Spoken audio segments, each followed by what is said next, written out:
is this guy?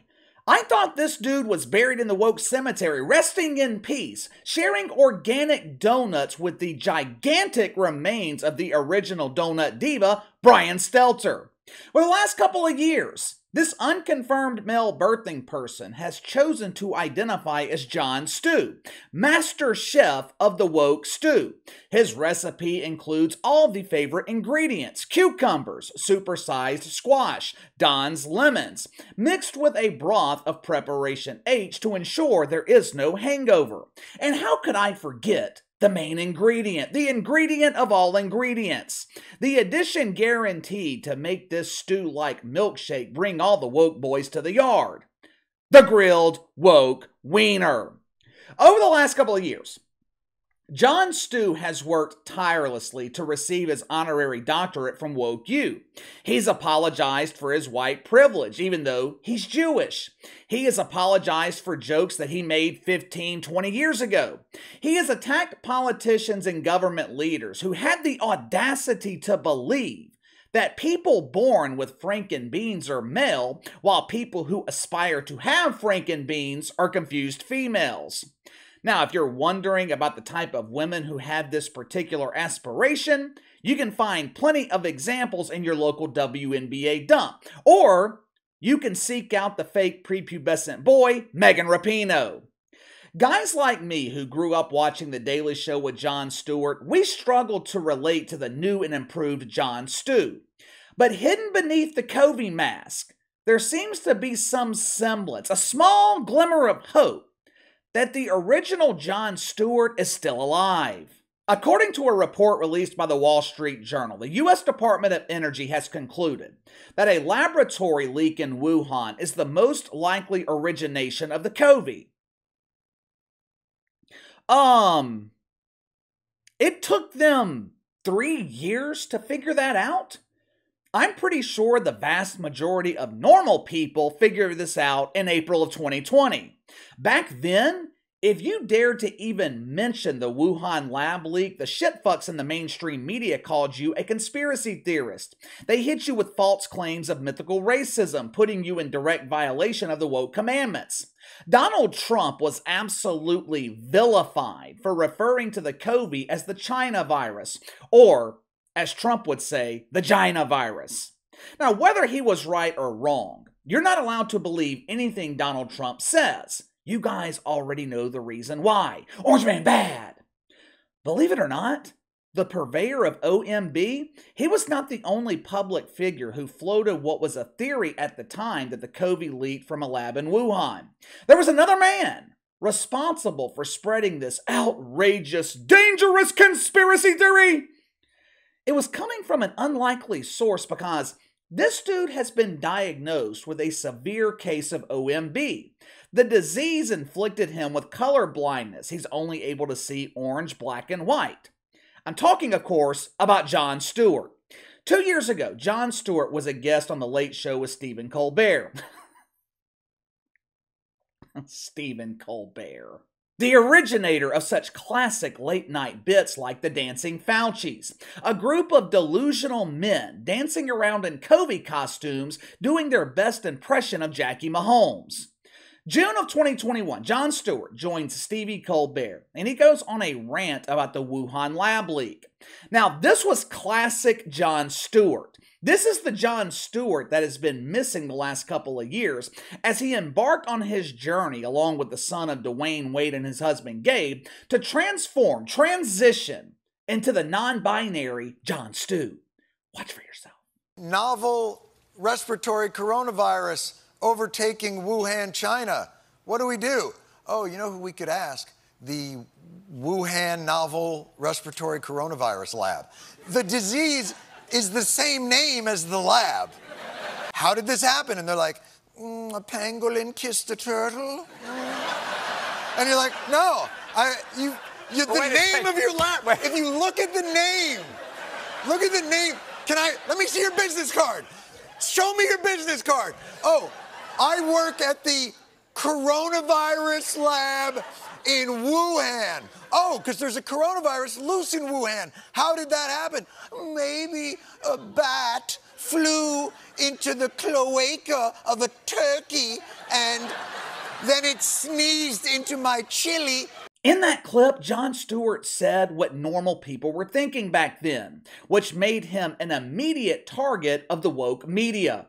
Jon Stewart is a racist! This man is spreading dangerous rhetoric, putting the lives of beloved Asians at risk. Jon Stewart is a conspiracy theorist! There is no proof the COVI originated in China. For all we know, this virus mutated directly from the ass of the Fauci lizard and was spread through lizard fornication. Whether you love him or hate him, one thing you gotta respect about Donald Trump, he was not afraid to stand up to the media. He was not afraid to call them on their bullshit. Trump never buckled under the pressure, and he was under a lot of it. Unfortunately, we can't say the same for Jon Stewart. Shortly after this interview aired and the backlash it caused in the community of wanker spankers, Jon Stewart, he began his transformation into Jon Stew. He used the platform of his wildly unpopular show on Apple TV to go on some sort of apology tour. He was apologizing for white privilege. He was apologizing for mythical racism. He was apologizing to the less than 1% of the population who were offended by his past jokes about Tran Dan. Johnny Stew wanted you to know, now that his transition was complete, he could empathize, he could sympathize with Tran Dan. Oh, I'm so sorry. Forgive me for what I said in 2005. I was an uneducated, normal person back then. I am now awakened. I am now enlightened. I now understand how offensive the term tomboy can be to those who identify as tomgirl. Not only did he go on an apology tour to repent for his past transgressions, not only did he apologize for having a mostly white staff during his decades on The Daily Show, Jon Stew offered reparations. The new and improved Jon Stew was all about diversity, equity, and inclusion. He offered his platform to unknown black women, giving them the opportunity to lecture us white people about everything wrong with white people. You know, because if anyone is qualified to recognize the problems with being white, it would be someone who's never been white. I'm going to play two clips back to back. The first is Jon Stewart's mea culpa to the community of rainbows, followed by some unknown intern who seems to be reciting tweets from the Talbot Swan. Roll the film. We are in a new dawn of gender and sex complexity, where those who don't fit into a simple binary are meant to be seen with humanity. It wasn't always like this, people. As recently as, let's say, the 1990s, early 2000s, people were making shitty, reductive jokes about the subject.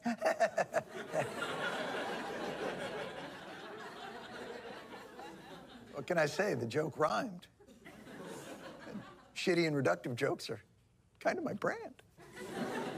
But as we know from history, any moment of progressive visibility will be met with a vicious backlash. There are two genders. There are two genders, and everyone knows it. Ain't but two genders.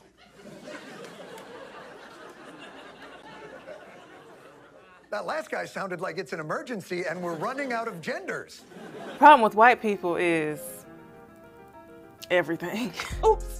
Sorry, John. No, but seriously. The problem with white people is the inherent defense mechanisms that pop up to protect privilege anytime race, equity, or racist systems come up, i.e., I never owned slaves. Why does it always have to be about race with you people? And my least favorite, this feels like reverse racism. In fact, we are attempting to undo 400 years of white folks getting dibs and special treatment. Break it down for them. Break it down, girl! Equitable solutions for black people would work to benefit everyone. And while none of these solutions threaten the civil rights of white America, as you can see, Jon Stewart has spent the last couple of years becoming a full-blown wanker spanker. He now has more in common with the Star Trek virgin Mike Freeman than he does with normal guys like me who grew up watching him on The Daily Show. However, we could be seeing a return to normalcy. Like a sizable percentage of people who go through the transition, Jon Stewart, he could be regretting his decision. It is entirely possible. He is transferring his medical care from Woke Memorial Hospital to a hospital where doctors can return him to normal. Like I said, after his interview with Stephen Colbert, Jon Stewart was vilified by birthing persons he considered to be his brother or sister in woke. Or, For those who choose to identify as garden tools, his rake or shovel in woke. Now that the U.S. Department of Energy has come forward and essentially proven that the Wuhan lab leak was not a conspiracy theory, it wasn't right-wing propaganda, now that they've publicly stated it is highly likely that Fauci originated in Wuhan and leaked from the lab, Jon Stewart is lashing out at his fellow worshippers of the oak tree. In a newly released clip from his podcast, The Problem with Jon Stewart, which, unlike his show on Apple TV, which draws less than 40,000 viewers an episode, Jon Stewart has built a nice following here on YouTube. Good for him. In a clip released today promoting the newest episode, which I think will be released tomorrow, Jon Stewart, he basked in the glory of being right. Watch for yourself. Are you trying to get me canceled again? I know. I've gotten so many texts being like, is John gloating? Do you feel vindicated? No, there is no. First of all, I wasn't waiting for the Department of Energy to weigh in on it. Like, that's one of those. You were refreshing the Department of Energy feed. What is the Department of Energy? With low confidence. It's not about certainty, or the larger problem with all of this is the inability to discuss things that are within the realm of possibility without falling into absolutes and litmus testing each other for our political allegiances as it arose from that. My bigger problem with that was I thought it was a pretty good bit that expressed kind of how I felt. And the two things that came out of it were I'm racist against Asian people, and how dare I align myself with the alt-right, the absolutes and the dismissive, like, fuck you, I'm done with you. I will never forgive you. You have crossed an unforgivable line. You've expressed an opinion that is antithetical to mine or not mine, and it may not be one that has any real ramifications of anything. I was just saying, this seems like it's a pretty good possibility, which, by the way, has happened before. What he just said, Jon Stewart, is absolutely right. A couple of years ago, I often went on these tirades complaining about the politicization of sports. Today, it's all become normalized. All sports are political. But back then, it was kind of in its infancy. The reason I hated the politicization of sports, once something becomes infected with politics, there is no way to eradicate it. Once something is politicized, it becomes divisive. Sports have always unified people. Look at conversations we have today about the NFL, the NBA, Major League Baseball. They are mostly divisive. We are no longer talking about the emerging Boston Celtics. We're talking about Ime Udoka and mythical misogyny. We're not talking about the Super Bowl. We are debating whether or not the Black national anthem should be played at the Super Bowl. Sports have become another tool used by the shitfucks to keep us divided. Jon Stewart just said it. We no longer have the ability to discuss things. And look, this is a problem in both the woke media and the conservative media.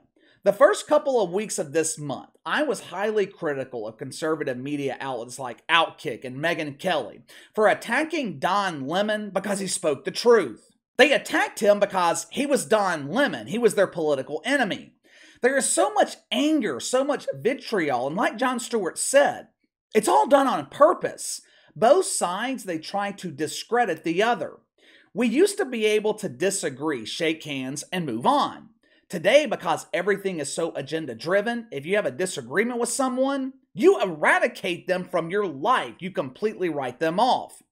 This is what happens when politics infects every aspect of society. And this is not an accident.